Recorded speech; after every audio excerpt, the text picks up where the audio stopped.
So one of the hardest things about being on LinkedIn, Twitter, social media in general is producing content. What should you produce and what tone should it have? So I applied this basic methodology for my own use and now for yours.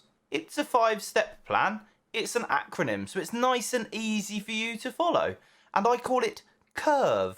C.U.R.V.E. That would have been really awkward if I couldn't spell that then. And the methodology is as follows. C is for consistency. Now people bang on a lot about consistency and how often you should post. But I think many are left not quite understanding why it is you need to post regularly. They think it's some sort of algorithmic thing or some kind of trick of the system, but actually it's not. It goes down to far more basic things than that. Essentially, if I want to buy a phone and that morning I've seen 5 adverts for the new Apple iPhone, but I've seen none for the new Galaxy, which one am I more likely thinking about in that moment in time and thus more likely to look at to buy?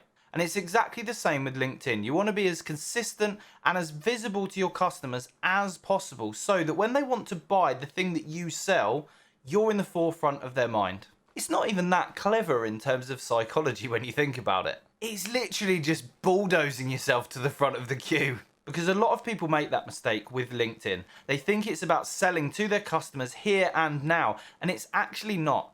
It's about setting up the foundations for a sale later on when that customer needs what you do, that they're thinking of you, and you will get inbound leads accordingly. Probably because you've both established credibility with them and given them a glimmer of your expertise in a given field.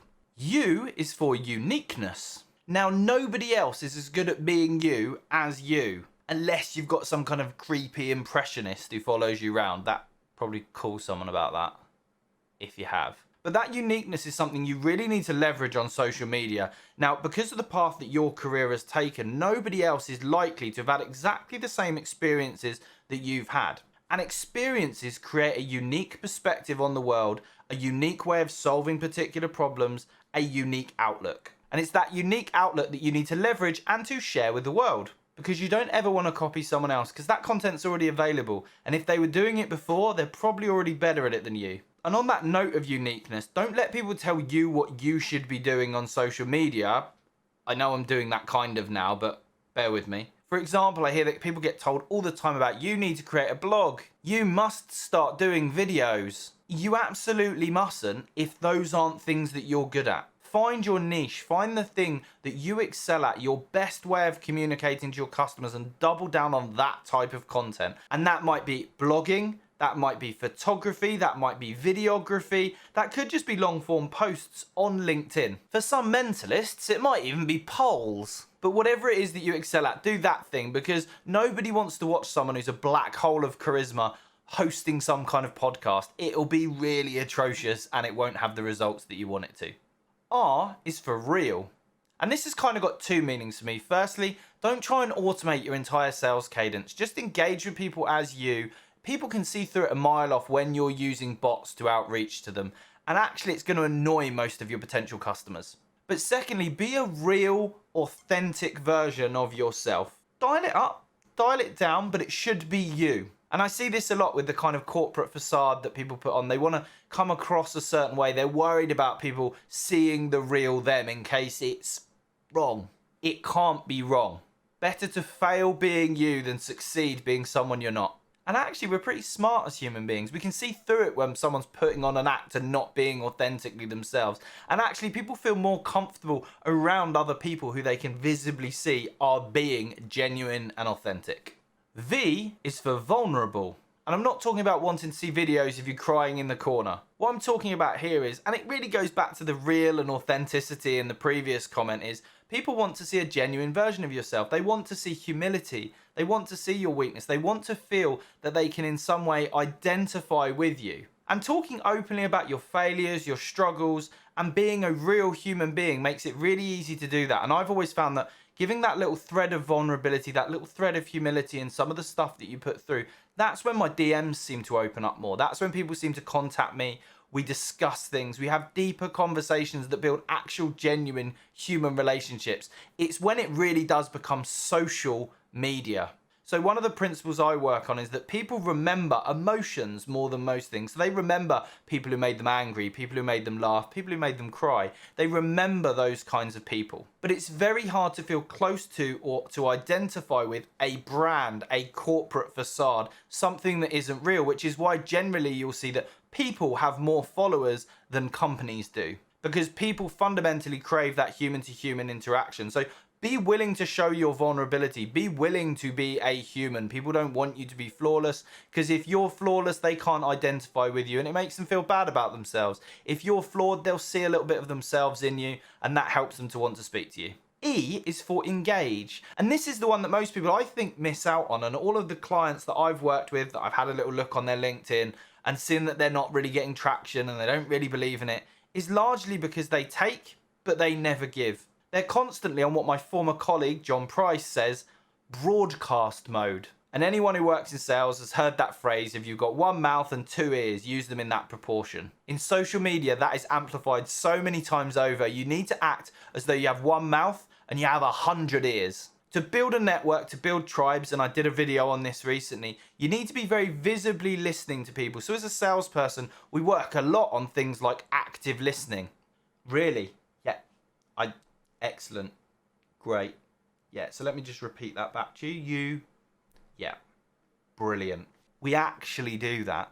So active listening shows that you're actually taking in what the other person's saying. And we need to kind of replicate that in the digital world. And the best way to do that is not just to post your own views on the world, but it's actually to comment, engage with, and talk to other people about their views, their findings, their posts. And that's really the key to how you gain traction and build your network on somewhere like LinkedIn. So a good rule of thumb is a ratio of 10 to 1. You should comment on 10 other people's posts or engage with them in some way before you've earned the right to put your own post out. And if you're really disciplined with that, you'll see a massive change in how much engagement you're getting back from the people that you're speaking to. So I want to sneak another E onto the end of the word. We're going to go for curvy.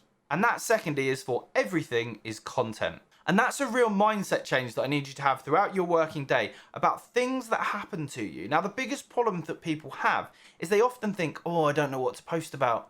Oh, I haven't got anything interesting to say.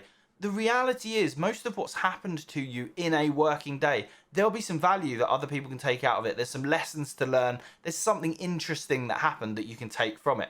So almost every interaction that you have with other people within the business, other friends in the network, even within your DMs, all of that, you need to be thinking constantly, is this content, is this useful or interesting to somebody else? And if I'm honest, that's where most of my content comes from. I'm not some kind of, I don't just sit there and come up with all this stuff. It's normally conversations I've had in the day that have somehow triggered some sort of thought process or something that I want to share online. And then lo and behold, we've created a video or a blog or a picture or an entire 3D studio with guests and chairs and 3D mapping. I don't know either. But I actually had a conversation with a friend of mine a couple of days ago, and he texted me on WhatsApp and he was saying to me that he had some issues with credit control. And as another small business owner, he said, what do you do when you have these issues?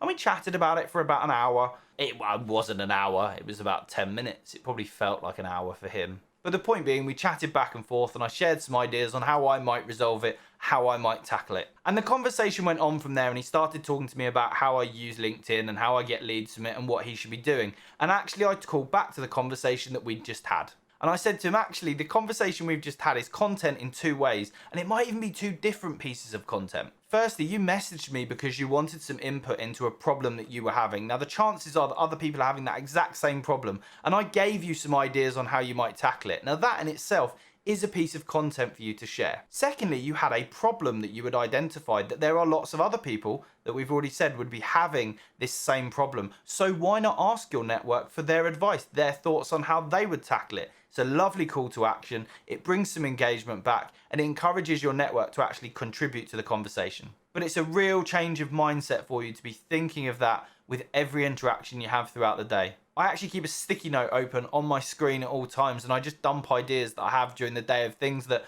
I think might make good content down the road. Well, I hope this was useful. If it wasn't, I've no idea why you're still watching at this point. This has really gone on rather a long time. It's meant to only be a short video, but give me a camera and an audience and I don't shut up. But if you have enjoyed it, then please do like it, comment, share, whatever you think's appropriate. It goes a long way. I'm very grateful for it, and it makes sure other people get to see it as well through the dreaded LinkedIn algorithm. But I'm afraid that's all for this video, and I will see you on the next one.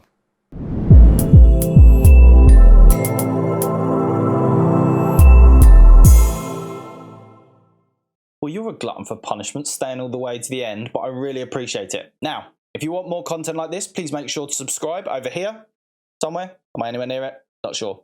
Or watch one of the extra videos up here. Peace! Pretty gangster. Yeah, I'll be on that TikTok soon. Definitely.